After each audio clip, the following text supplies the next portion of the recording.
Your grandfather probably ate these 30 brain dishes without blinking an eye. Just put a little bit of water and you boil it. But mention them today and watch people turn green. From Depression-era lunch counters to church basement potlucks, animal brains were once as common on American tables as hamburgers are now.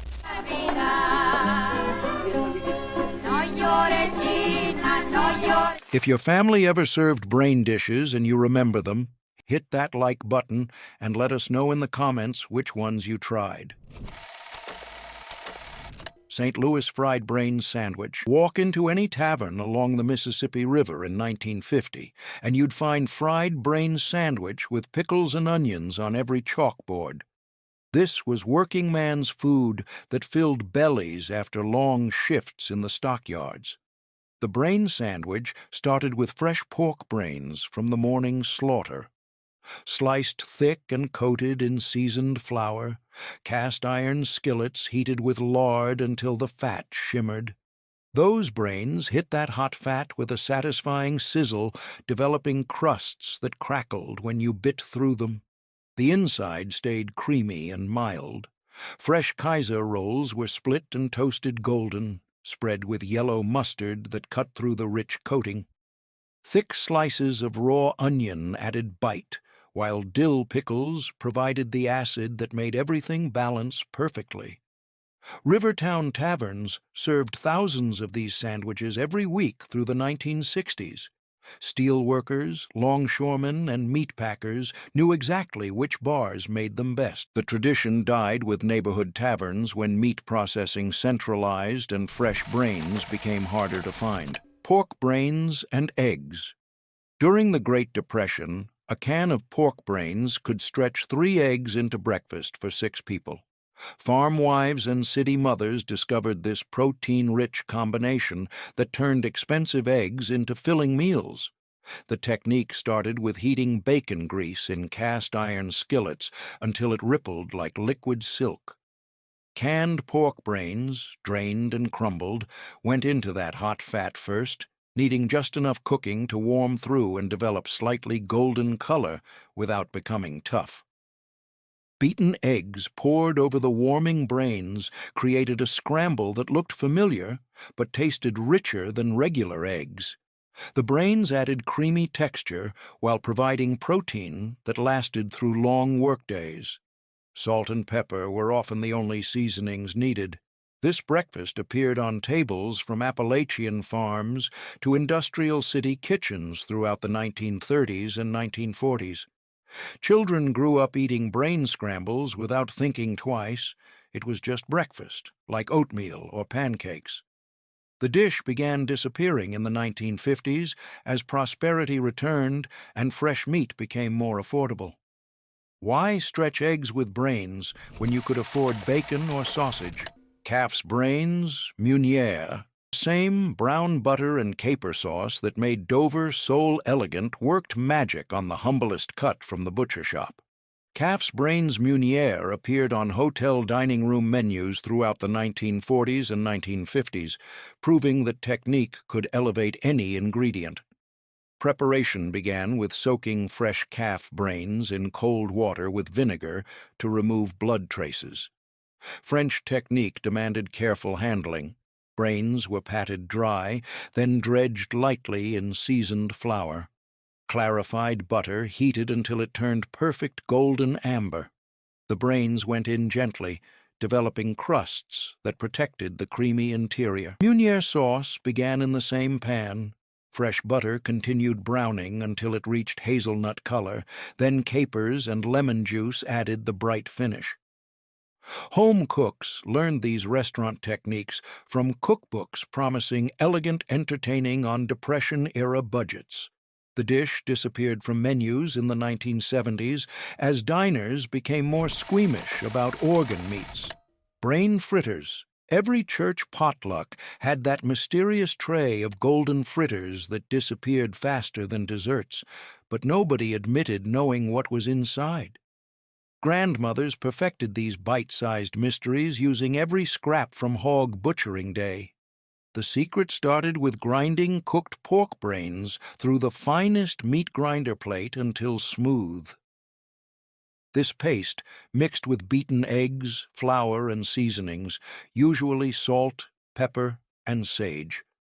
The fritter batter required perfect consistency, thick enough to hold together, loose enough to puff up light and airy.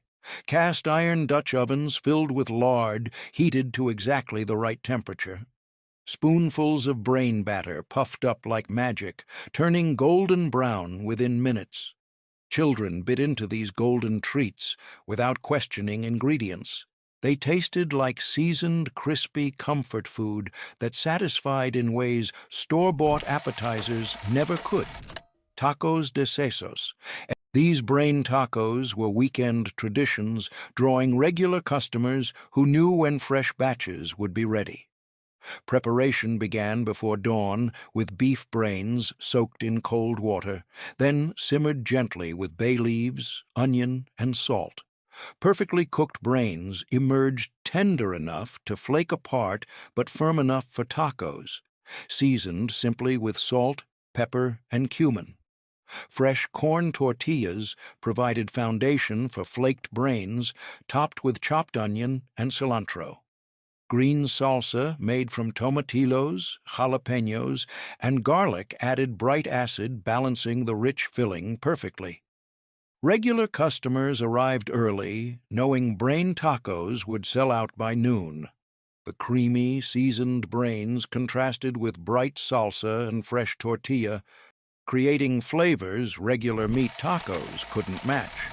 German club Hirnsalat, Milwaukee's German social clubs, served brain salad at every gathering, preserving Old World traditions adapted to New World ingredients.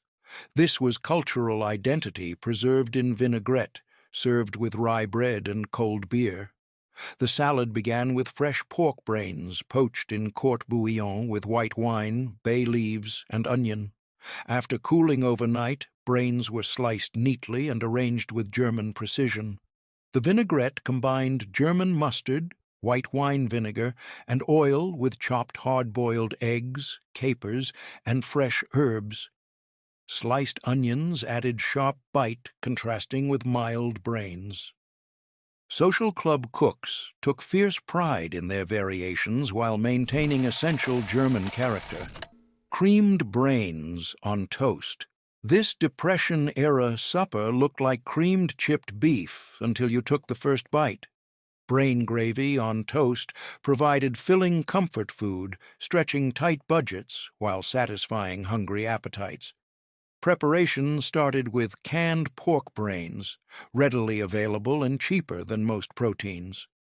Cream gravy began with butter melted until foamy, flour whisked in for smooth roux, then milk added gradually creating velvety base.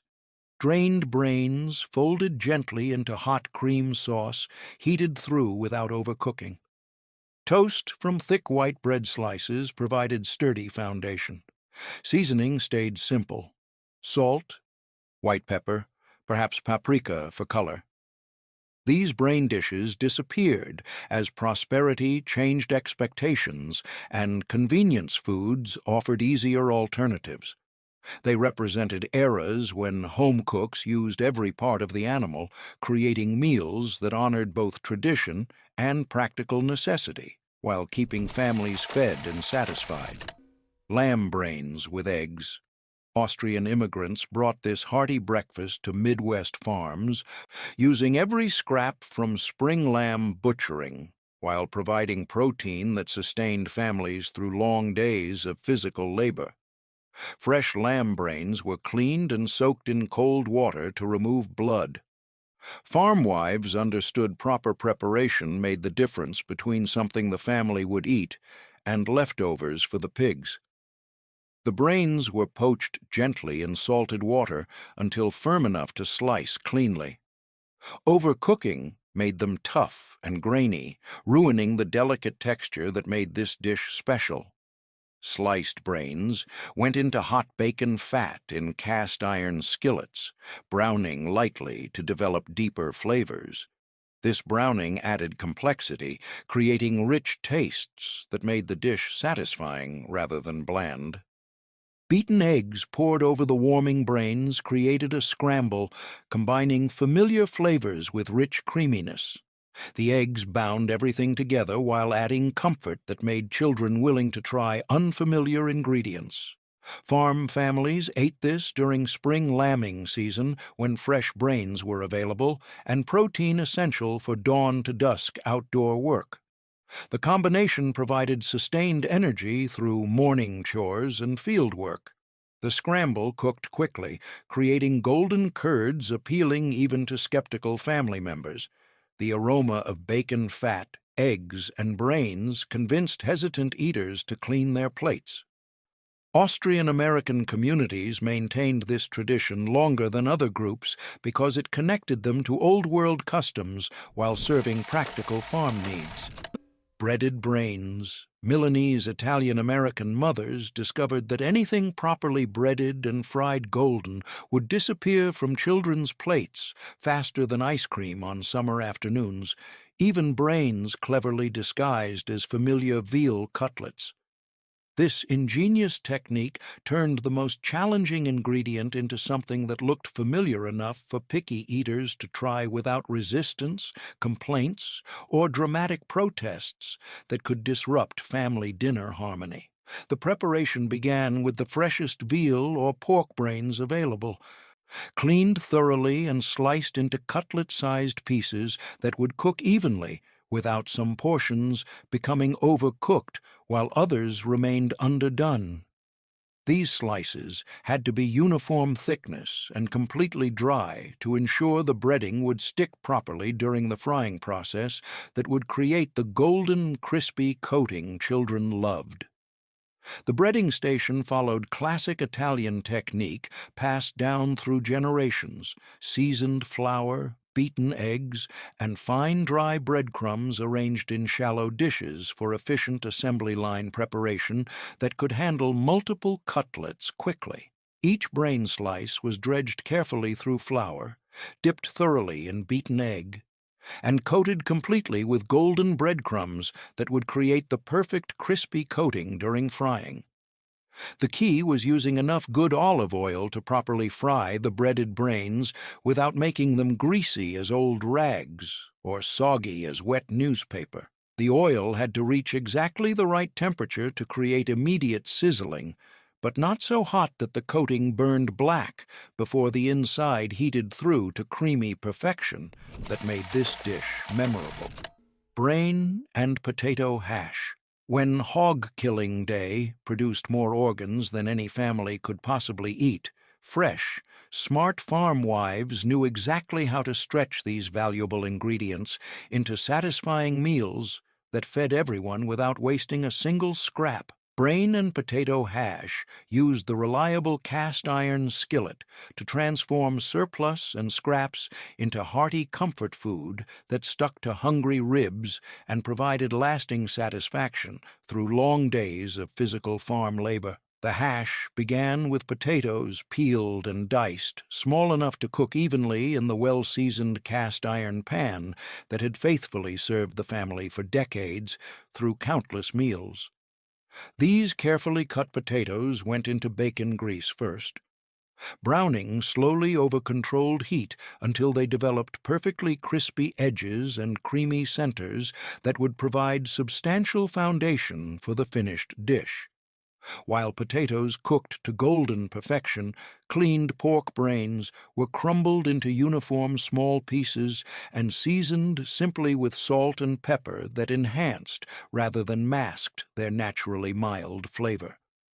The pieces had to be exactly the right size to cook evenly when added to the hash, preventing some from overcooking into tough bits while others remained raw and unappetizing. When potatoes reached ideal tenderness with beautiful golden brown edges that promised perfect crispiness, the seasoned, crumbled brains went into the same pan for just enough cooking to warm through and set slightly. They needed minimal heat to add rich protein and satisfying substance to the potato base without becoming tough, rubbery, or grainy from overcooking. Onions, carefully diced and cooked until translucent and sweet, added welcome complexity and pleasing texture that made the simple hash much more interesting than plain potatoes and brains. Some families included colorful bell peppers from their kitchen gardens when available, creating attractive variety that made the dish more appealing to critical eyes and hesitant appetites. Brains in tomato sauce over rice. The preparation started with canned tomato sauce, enhanced with diced onions, minced garlic, and whatever dried herbs the cook preferred from the spice rack or fresh herbs from the kitchen garden. This flavorful sauce base could simmer gently while other dinner preparations continued, slowly developing the depth of flavor that would perfectly complement the mild brain meat without overwhelming its delicate taste. Rice, cooked separately in lightly salted water, provided the essential starchy foundation that transformed this combination into a complete, filling meal that could satisfy the entire family's hunger.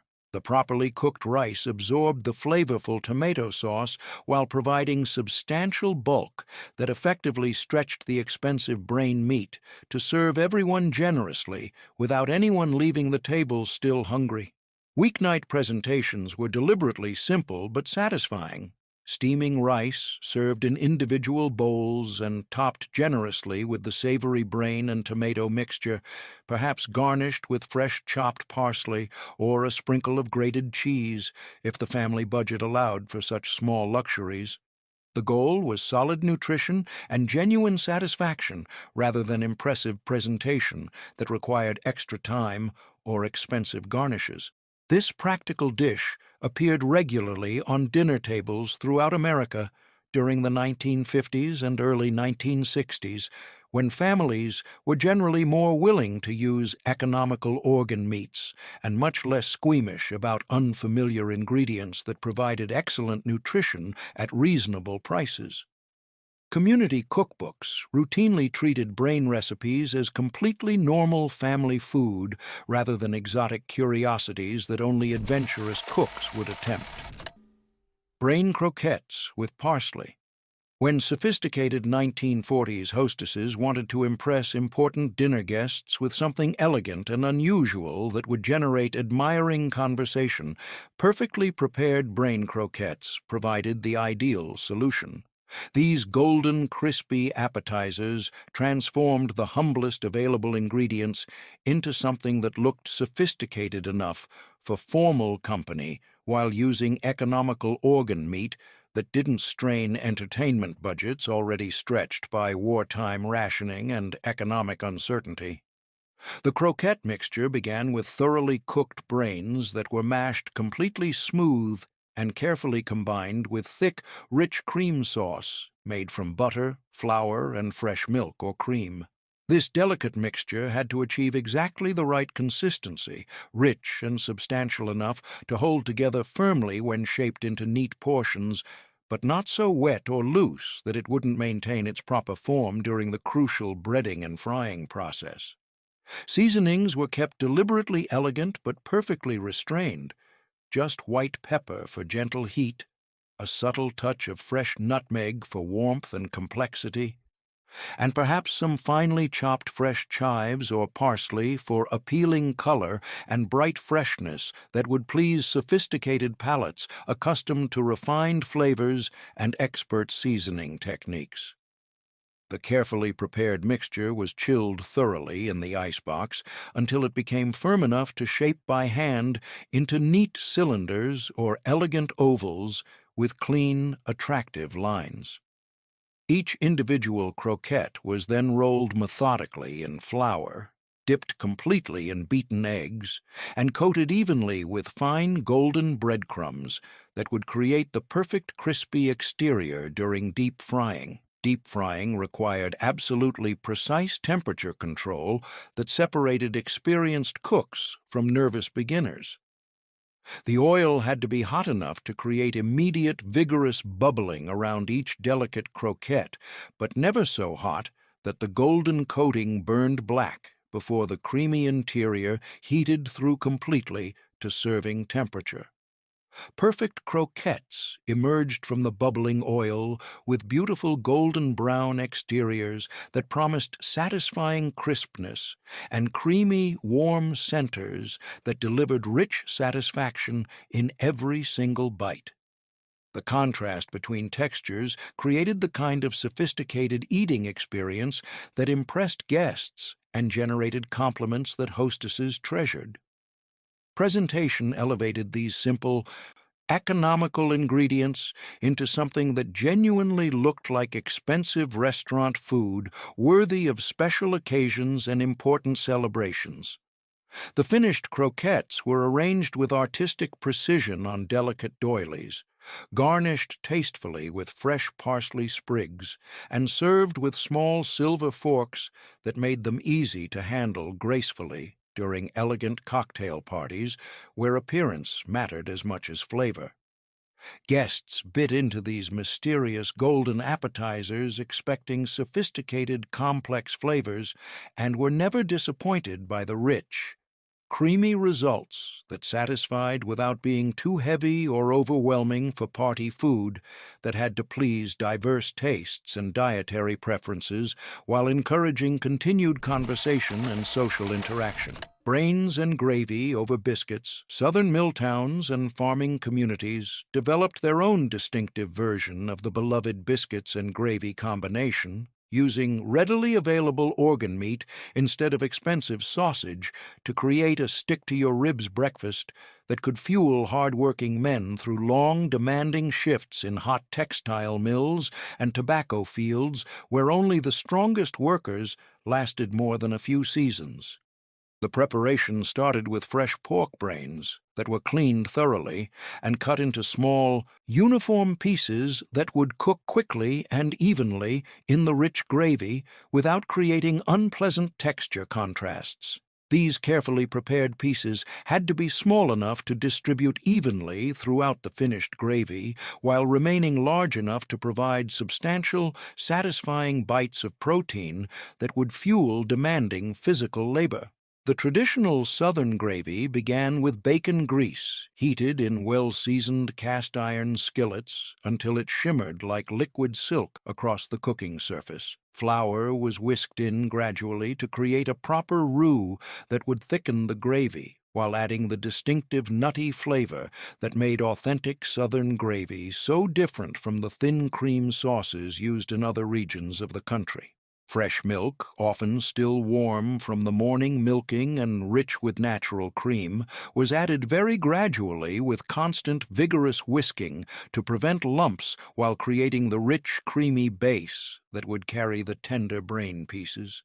Brain pieces went into the gently simmering gravy for just long enough to cook through completely without becoming tough as old shoe leather or rubbery as tire treads.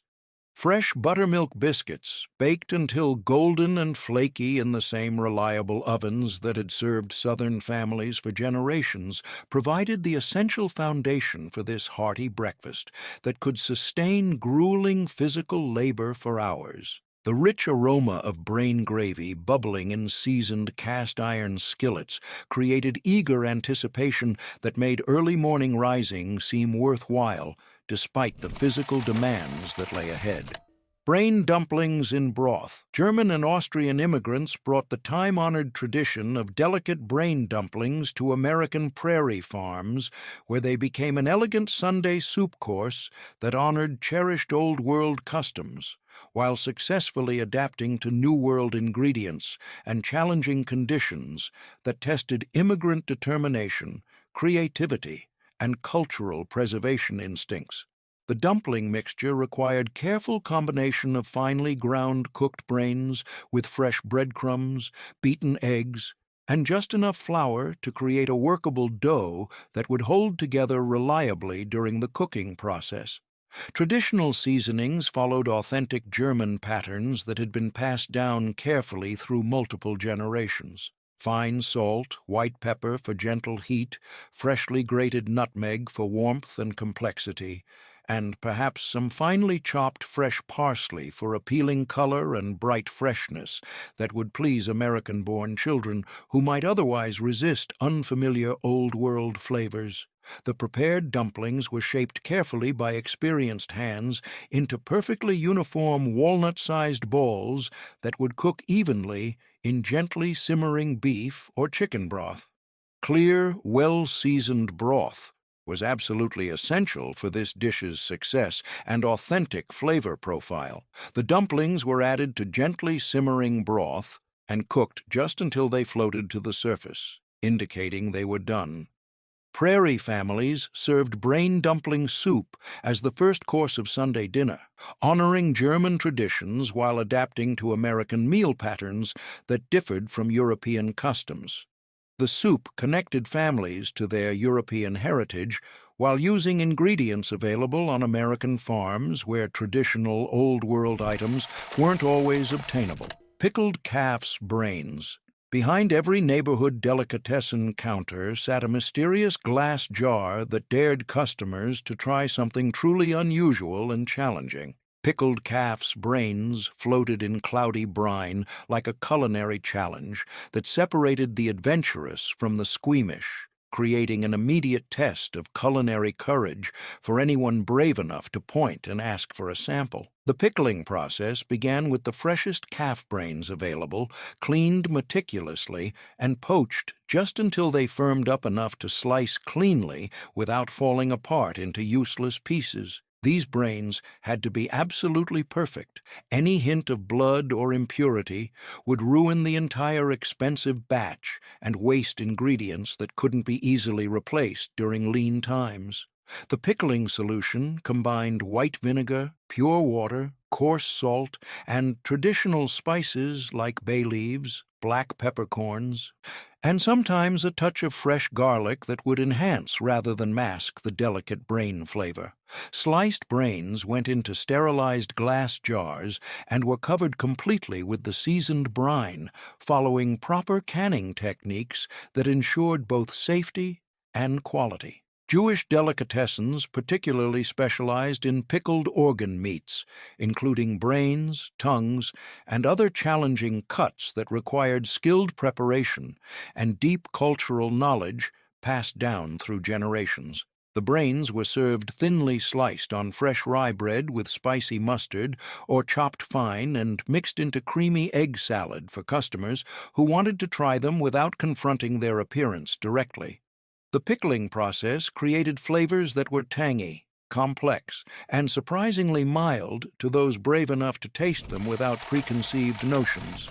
Brains à la Polonaise wartime cookbooks promoted this elegant preparation as an ingenious way to make cheap cuts feel special enough for important company dinners when rationing severely limited ingredient choices and creative cooks had to make do with whatever was available. The brown butter, breadcrumbs, and hard-boiled eggs transformed humble brains into something that looked and tasted like expensive restaurant food worthy of honored guests. The preparation began with perfectly cooked calf or pork brains that were poached until just firm and sliced into neat, uniform portions that would present attractively on good dinner plates.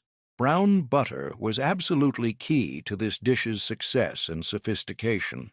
Fresh breadcrumbs were toasted in the fragrant brown butter until they turned golden and achieved perfect crispiness, creating textural interest that made the finished dish much more enjoyable to eat. These carefully prepared breadcrumbs absorbed the nutty butter flavors while adding satisfying crunch that contrasted beautifully with the smooth, creamy brain texture. Hard-boiled eggs, chopped fine and mixed with fresh parsley, provided appealing color and additional protein that made the dish more substantial and visually attractive. The presentation looked sophisticated enough for special occasions while using economical ingredients that didn't strain wartime budgets already stretched by rationing and shortages. Brain and mushroom.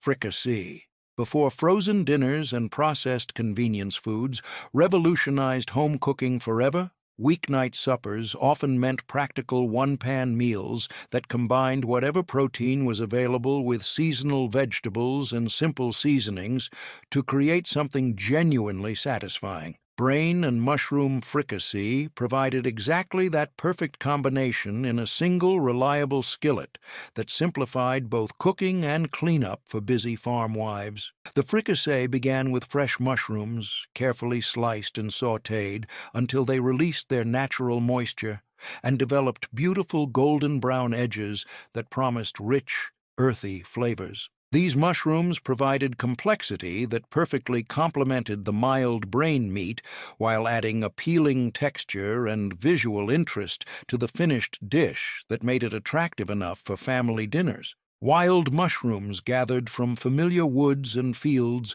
made this dish especially special during autumn months, when nature provided abundant free ingredients for families who knew where to look and which varieties were safe. Children learned to identify edible varieties, while mothers taught them which ones would add the best flavors to evening meals that had to stretch tight budgets.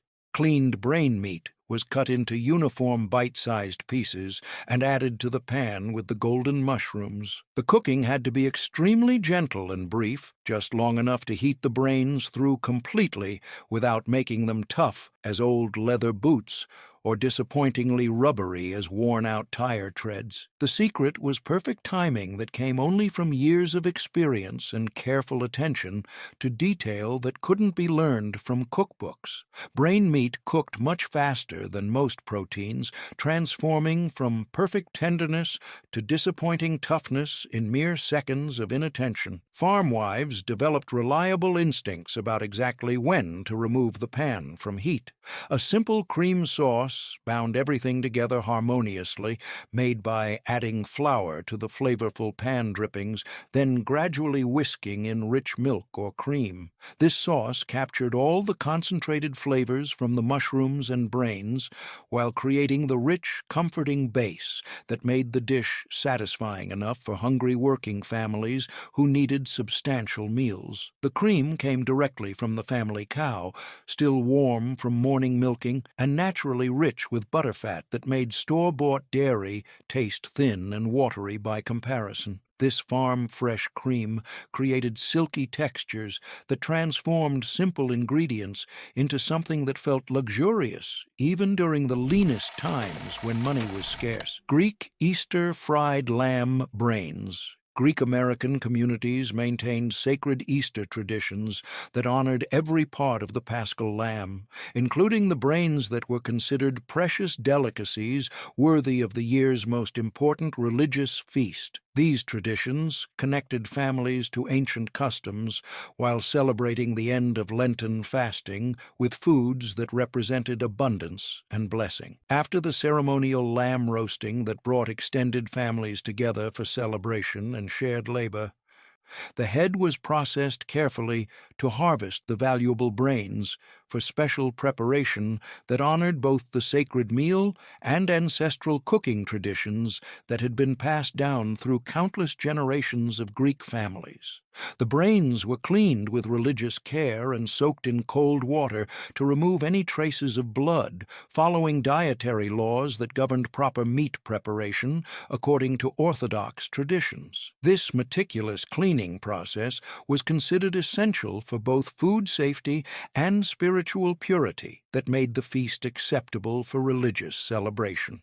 The frying technique followed traditional Greek methods that had been perfected over centuries.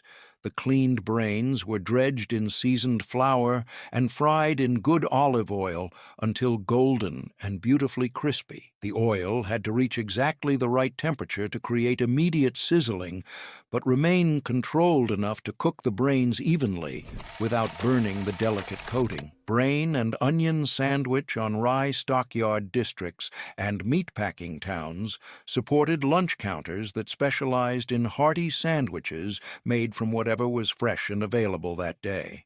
Brain and onion on rye became the reliable working man's special that satisfied the tremendous appetites built by grueling physical labor in environments that tested human endurance to its absolute limits. The sandwich construction started with thick slices of substantial dark rye bread that could support the weight of meat and onions without becoming soggy or falling apart in working hands that couldn't afford to waste time with delicate food. This bread provided the sturdy foundation that made the sandwich both portable and satisfying for men who had to eat quickly during brief breaks. Fresh pork brains were sliced thick and fried quickly in well-seasoned cast-iron pans until they developed beautiful golden crusts while staying creamy inside. The frying had to be fast and controlled, long enough to create appealing texture and color, but brief enough to prevent the delicate meat from becoming tough and chewy. Sweet onions were sliced thick and caramelized slowly until they turned golden and developed the mellow sweetness that balanced the rich brain meat perfectly. These carefully cooked onions provided familiar flavors and appealing texture that made the unusual protein more acceptable to workers who might otherwise be hesitant about organ meats. Sharp yellow mustard, spread generously on the rye bread, added the essential bite that cut through rich flavors while providing the moisture that bound everything together into a cohesive sandwich. The mustard was never optional. It provided the acidity that balanced all the rich elements while adding familiar flavors that made the combination work perfectly.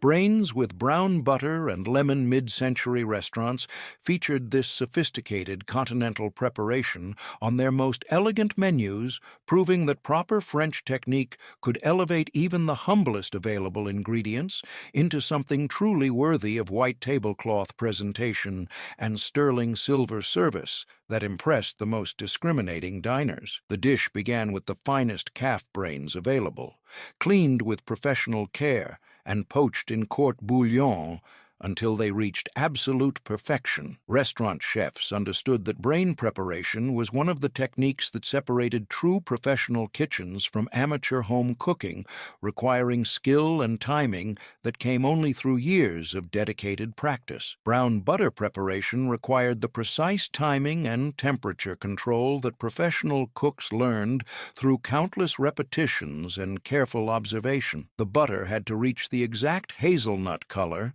and release the perfect nutty aroma without crossing the fine line into bitter, burnt flavors that would completely ruin the delicate dish. The brains were sliced with surgical precision and warmed gently in the fragrant brown butter for just long enough to heat through and absorb some of the complex nutty flavors. This final cooking step required perfect timing and constant attention. Too long, and the brains became unacceptably tough. Too short, and they remained disappointingly cold at the center. Brains and noodles, casserole. Church bake sales and community potluck dinners featured substantial casseroles that could feed large crowds while using economical ingredients that didn't strain limited budgets. Brain and noodle casseroles provided the kind of comfort food satisfaction that made them disappear from serving tables long before more expensive dishes that required costly ingredients.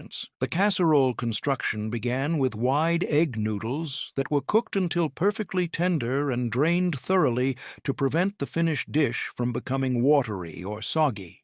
These substantial noodles provided the essential starchy foundation that would absorb rich flavors while creating filling texture that made the casserole satisfying enough to serve as a complete main course. Cooked brain meat was carefully mixed with the tender noodles, along with rich cream sauce made from butter, flour, and fresh milk that bound everything together into a cohesive, satisfying combination. This sauce provided the moisture and richness that made the casserole comfort food while adding flavors that complemented the mild brain meat perfectly. Mild cheddar or American cheese was layered generously throughout the casserole and sprinkled on top to create the golden, bubbly surfaces that looked so appealing and added familiar flavors that made brain meat more acceptable to cautious eaters who might otherwise be hesitant about trying organ meats. Brains and hominy. Skillet farm pantries contained reliable shelf-stable ingredients that could be combined quickly into satisfying meals when fresh ingredients were scarce or unavailable due to seasonal limitations. Brain and hominy skillets used readily available canned hominy to stretch small amounts of precious brain meat into filling suppers that could feed entire families without waste. The preparation began with canned hominy that was carefully drained and rinsed thoroughly to remove the processing liquid that could make the finished dish unpleasantly salty. This prepared hominy provided substantial bulk and mild corn flavor that complemented brain meat perfectly without competing with its delicate taste or overwhelming the dish.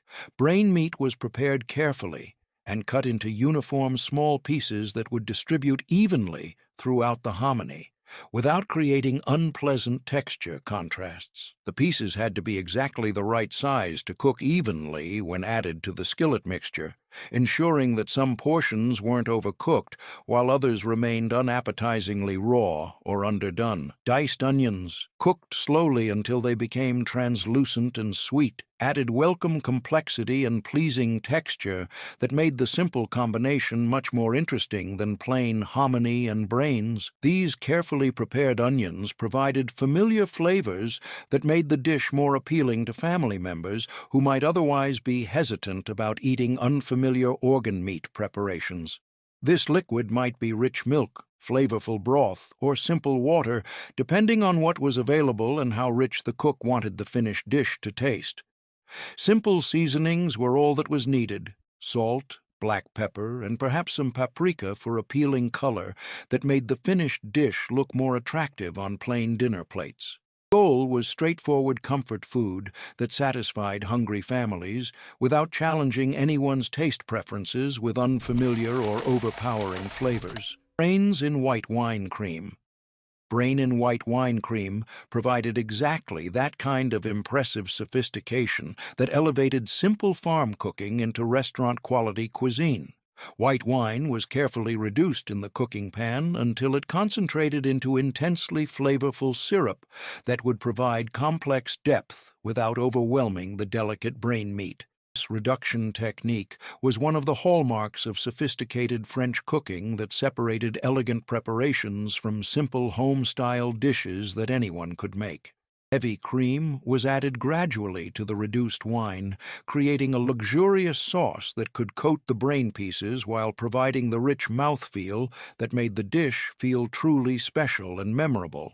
Cream had to be perfectly fresh and rich to achieve the proper consistency and flavor that would impress discerning guests. Brain meat was warmed very gently in the wine cream sauce, just long enough to heat through completely and absorb some of the complex flavors without becoming tough or losing its delicate texture. Brains and chili scramble. Railroad cook cars and industrial cafeterias created innovative hybrid dishes that combined available ingredients with bold seasonings designed to satisfy working men who needed substantial food that traveled well and provided lasting energy for demanding physical labor that tested human endurance in harsh working conditions. Canned brain meat provided reliable protein that was shelf-stable enough for institutional cooking situations where fresh ingredients were impractical or impossible to obtain regularly. Generous amounts of chili powder and other bold seasonings were added to mask any unfamiliar flavors that might seem strange to workers who weren't accustomed to eating organ meats as part of their regular diet. The cooking was done quickly in large batches using industrial equipment that could feed dozens of workers during short meal breaks when time was limited. Speed and quantity mattered much more than refined technique in these institutional settings where efficiency determined success or failure. Hot sauce and additional seasonings were always available for workers who wanted even bolder flavors that would mask any remaining traces of organ meat taste. The goal was filling, flavorful food that provided energy for physical labor while using economical ingredients that kept meal costs manageable. Crispy brains on saltines, VFW halls, American Legion posts And working men's clubs served simple snacks that paired perfectly with cold beer while providing enough substance to absorb alcohol and satisfy appetites built by physical work and military service. These establishments understood their clientele and served food that met their specific needs and preferences. Brain meat was cut into small uniform pieces and fried until beautifully crispy, creating the perfect texture contrast with tender, creamy centers. Frying had to be done quickly at high temperature to achieve the ideal crispiness without overcooking the delicate meat inside that made these simple snacks so appealing. Saltine crackers provided the neutral, crunchy base that allowed the brain flavors to dominate while adding the salt and crunch that made each bite substantial and satisfying. Crackers also absorbed some of the natural oils from frying, preventing the snacks from being too greasy or overwhelming. This combination provided exactly the right proportions of salt, fat, protein, and crunch that complemented beer drinking while offering enough substance to serve as light meals during evening social hours. The snacks were filling enough to satisfy without being so heavy that they interfered with continued drinking and conversation. Brain and pea patties, PTA fundraisers, and school cafeteria meals featured economical patties that stretched expensive meat with vegetables and fillers, creating substantial portions that could feed children efficiently while providing the nutrition that growing bodies needed for learning and physical development. Patty mixture combined ground brain meat with cooked green peas, fresh breadcrumbs, and beaten eggs to create a mixture that would hold together reliably during cooking while providing complete nutrition. The proportions had to be measured carefully to achieve proper texture and binding that would create attractive, substantial patties. Green peas provided appealing color, natural sweetness, and additional protein that made the patties more nutritious while helping to stretch the expensive brain meat to feed more children. Bright green color also made the finished patties look more familiar and appealing to young diners who might otherwise be suspicious of unfamiliar ingredients. Breadcrumbs and beaten eggs worked together to bind all ingredients into cohesive patties that would maintain their shape during cooking and serving. The mixture had to achieve exactly the right consistency, moist enough to hold together firmly, but not so wet that the patties would fall apart during handling. Patties were shaped carefully by hand and pan-fried in shallow fat until they developed golden brown crusts on both sides while cooking through completely to ensure food safety.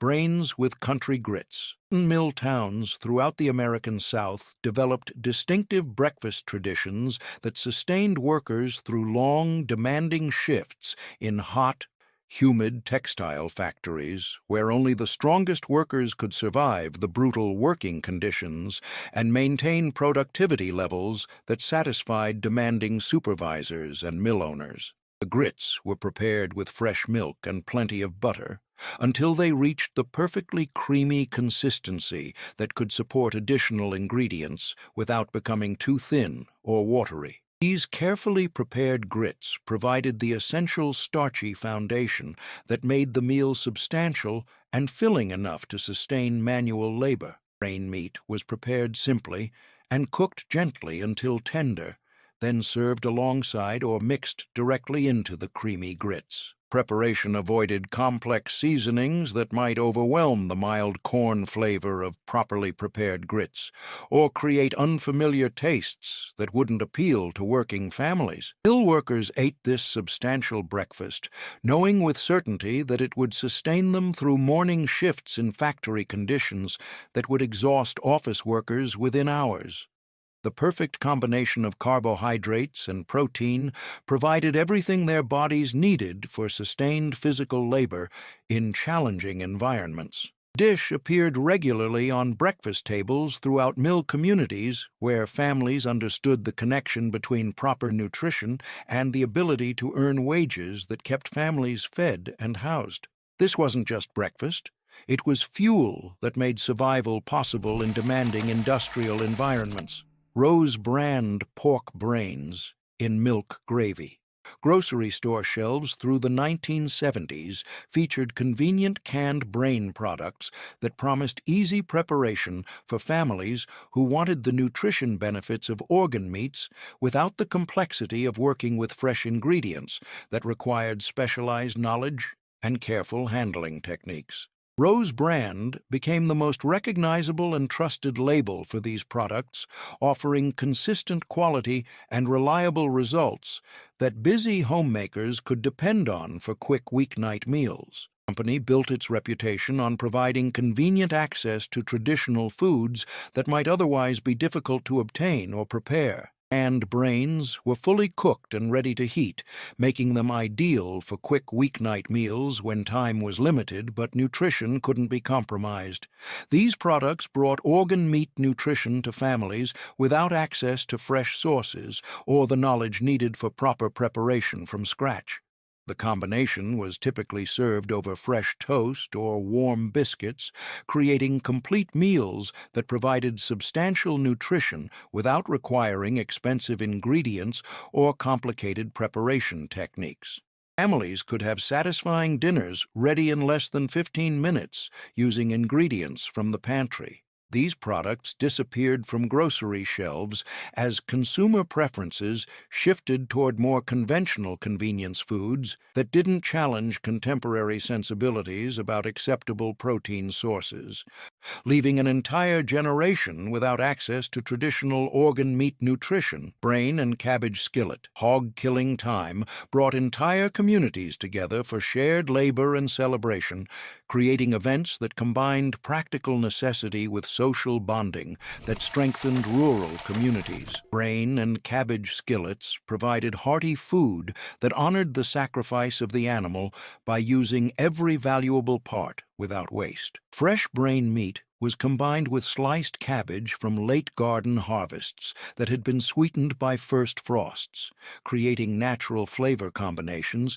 that celebrated autumn abundance. The cabbage provided bulk and nutrition that stretched the valuable organ meat to feed everyone who had contributed labor to the community butchering effort. The skillet cooking method allowed all ingredients to cook together until the cabbage wilted and sweetened while the brains heated through completely. Simple seasonings enhanced rather than masked the natural flavors: salt, pepper, and perhaps some caraway seeds that complemented both the pork and cabbage beautifully. The goal was honest food that celebrated natural ingredients rather than complex preparations that might overshadow the pure flavors of fresh, quality ingredients. The meal was served directly from cast-iron skillets, while still hot and aromatic from the cooking process, creating rustic presentations that matched the community nature of the butchering events. Each serving provided complete nutrition while honoring the sacrifice of the animal and the labor of the community. This tradition represented agricultural communities at their best: neighbors helping neighbors, nothing wasted, everyone fed, and cultural traditions maintained through shared experiences that strengthened social bonds and preserved valuable knowledge for future generations. The Great Disappearance. What happened to America's brain food culture wasn't some gradual shift in taste preferences or slow evolution of dietary habits. It was a complete and dramatic cultural transformation that happened so quietly and efficiently that most people didn't notice until these dishes had vanished entirely from American tables, leaving only fading memories in the minds of older generations who remembered a different food culture. The decline began in earnest during the 1960s when meat processing started centralizing into massive industrial facilities located hundreds of miles from the urban centers where most Americans lived and shopped for their daily food needs. Small neighborhood butcher shops that had reliably supplied fresh organs for decades suddenly couldn't compete with supermarket chains that offered greater convenience and lower prices on familiar cuts of meat. Fresh brains required skilled butchering techniques and immediate sale before spoilage set in, making them completely unsuitable for the new industrial food system that prioritized shelf life and standardization over traditional variety and specialized knowledge. When slaughterhouses moved far from consumers, organs were simply discarded rather than preserved for retail sale. Cultural attitudes shifted even faster than supply chains as Americans became more prosperous after World War II and could afford to be selective about their food choices in ways their grandparents never could have imagined during leaner times. Brain dishes gradually became associated with poverty and desperation rather than traditional cooking wisdom and resourceful family management. Television programming fundamentally changed American expectations about what prosperity should look like in the modern kitchen.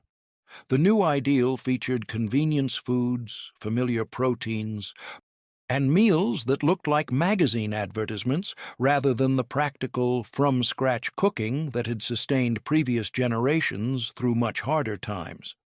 Restaurant menus quietly removed organ meat dishes rather than deal with customer complaints or spend time explaining unfamiliar ingredients to diners who expected familiar options and wouldn't tolerate anything that challenged their comfort zones or required culinary education to appreciate properly. BSE concerns in the 1990s delivered the final devastating blow to any remaining brain consumption in America, even though American beef had never been significantly affected by mad cow disease, and the actual health risks were minimal. The mere mention of brain tissue and neurological disorders was enough to make consumers avoid these products completely, regardless of their actual safety record or traditional importance in American food culture.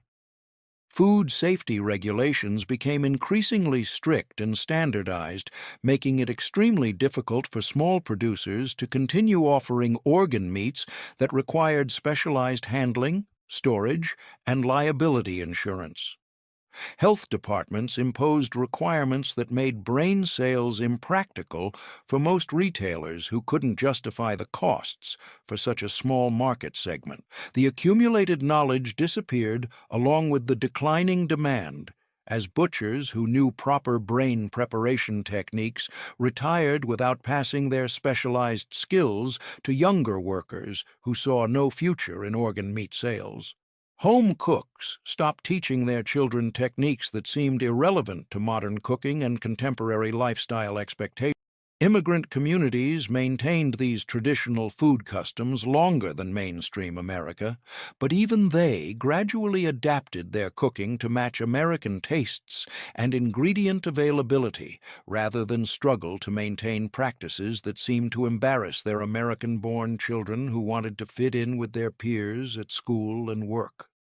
Cookbook publishers and food magazines systematically stopped including brain recipes as editors assumed readers wouldn't attempt them, and advertisers showed no interest in promoting ingredients that had no commercial potential. The recipes disappeared from community cookbooks as church ladies and social club members switched to more popular dishes that wouldn't challenge contemporary sensibilities. Food television and popular cooking shows focused exclusively on ingredients that would appeal to mainstream audiences and generate advertiser interest. Brain dishes offered no commercial potential and created the kind of squeamishness that hurt television ratings and damaged relationships with sponsors who wanted to reach broad audiences. The transformation was so complete and thorough that most Americans today literally cannot imagine their own grandparents eating brain sandwiches for lunch or scrambled brains for breakfast. These foods now seem like artifacts from a completely different country rather than dishes that routinely sustained American families for multiple generations. Modern nutritional science has conclusively confirmed what traditional cultures always understood. Organ meats provide concentrated nutrition that muscle meat simply cannot match in terms of vitamin density, mineral content, and essential fatty acids. Yet contemporary Americans spend billions of dollars on synthetic supplements designed to replace nutrients that brain dishes once provided naturally and inexpensively as part of normal family meals. The disappearance of brain cuisine represents much more than simple changes in food preferences or evolving dietary fashions. It marks the definitive end of an entire era when Americans understood how to use every part of the animal efficiently, waste nothing edible, and create genuinely satisfying meals from ingredients that modern cooks find challenging, unfamiliar, or completely unacceptable. If you remember your family making any of these traditional brain dishes, please share those precious memories in the comments below. Help us preserve these forgotten recipes and stories for future generations who might wonder what their ancestors actually ate and how they managed to survive and thrive during times when wasting food simply wasn't an option and every meal had to provide maximum nutrition for minimum cost. Your memories and family stories matter far more than you might think, and they represent irreplaceable links to America's authentic food heritage that deserves to be remembered and honored.